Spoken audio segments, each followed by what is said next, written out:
So as many of you know, I taught ROTC for 14 years. I started in 2008, I went to 2022. And I found out around 2015 that nobody in my class knew anything about 9/11. And today we're going to talk about that coin right there. And on the front of that coin are the World Trade Centers. And this is sort of a fundraiser too. Well, once I figured out they'd never heard of it, I started showing shows of it. And I started talking about it for an entire week. And then these cadets, we have about 180 of them. And they need money to do things. And we didn't have any money. We used to sell candy, but selling candy is a pretty hard way to make a living. So I decided we were going to have the 9/11 golf tournament. Now, I love to golf, as we've said earlier. Yes, I'm no good, but I've never ran a golf tournament. And so I got with some really smart people, Marty Smith being one of them, and asked him, hey, I'm thinking about having a fundraiser for the cadets. He said, that's a great idea, have a golf tournament. I'm like, okay. Well, all you have to do is sell signs. All you have to do is sell these signs that have the name of a business. And you go out there, and I would always go to the businesses that I knew. And the very first one I went to was my chiropractor. This is a great lady. And I probably spent about $5,000, $6,000 at her organization every year. So I knew asking her for $200 wasn't going to be any big deal. And she was the very first one I asked. And I went in there and I said, hey, I'm having a fundraiser for the cadets. I'm going to have a golf tournament.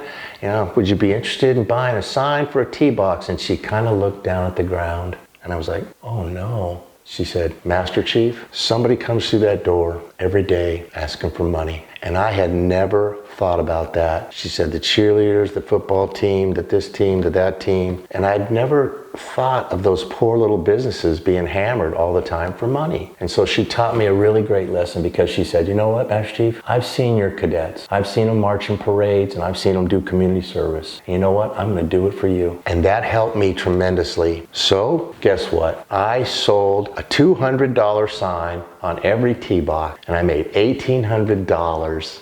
And I was so proud of myself because the guys that golf, all their money goes for is for the golf. And then I always provided lunch and I always provided breakfast and everybody got the coin. Yeah. For 10 years we made these coins. And the cool thing about the golf tournament was the kids got to work it. Yeah, I'd bring about 40 cadets and they would offload the guys' clubs and they'd wipe them all down and then they'd serve them breakfast and serve them lunch. There was cadets going all over going crazy. We had the color guard, we did colors before, and one year we had a guy on the bagpipes and he played Amazing Grace. And these tournaments sold out. First one maybe had like 60 people, but later on there was like 100 people in these tournaments.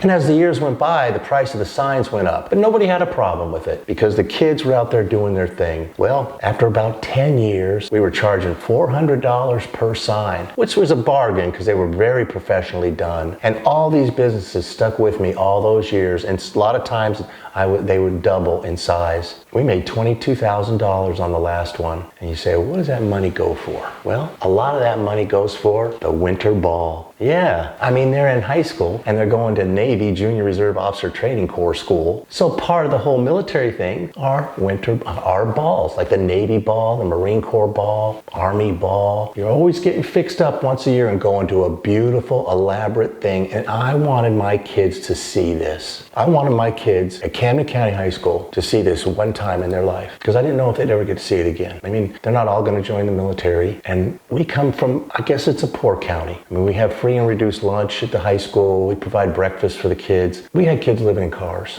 Yeah, it's a pretty poor county. Now, if you want to be a cheerleader, you got to come up with $1,500 for all your stuff. You want to be a football player, you got to come up with $1,500 for all your stuff. You want to be in ROTC, we give you the uniform for free. We give you the PT gear. We give you the ribbons and the medals that you earned. So it's a pretty nice program if you ain't got $1 in your pocket and you want to try to maybe get a profession or a career. But I wanted them to see the Winter Ball. I wanted them to see the Winter Ball one time. And if you stayed in it for 4 years, you got to see it 4 times. But the last time, we gave a coin out. See, there's the coin. You got a coin for going to the Winter Ball. It's called Winter Wonderland. We didn't hand out presents or anything like that. Everybody got the commemorative coin. And look how beautiful this place was. There was a king and a queen for every class. Ice sculptures. Everybody dressed up really, really nice. And we blew every dime on those kids in that one night.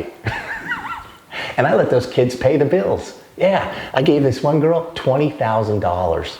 And she went to this big meeting with me, and this one lady goes, well, it'll be $2,000 for the ice sculpture. I go, huh, pay her. And she whips out $2,000. then this old lady goes, well, it'll be $5,000 for the chairs and whatever. I said, pay her. When I was walking in with her, she had her purse with $20,000 in it, and she was freaking out. Master Chief, are we going to make it into the building? Just remain calm. We got to pay our bills. The Winter Ball was wonderful. The kids were wonderful. So, if you want to make a lot of money someday, do a fundraiser, do a golf tournament, but be sincere and have a good cause, and people will support you. Thank you.